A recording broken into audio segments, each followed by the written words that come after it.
Hierdie is Willem. Willem se naam begin met 'n W. Willem wil graag sy wildsplaas vir ons wys.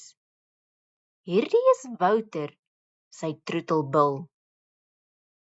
Baie dankie dat jy jou wildsplaas vir ons gewys het, Willem. Totsiens! Hoeveel maatjies ken jy wat se naam met 'n W begin? Wian, Wikus, Willem. Baie mooi. Kan jy die W in die klaskamer sien? Daar sy. Nou ken jy ook die klankie W. Totsiens!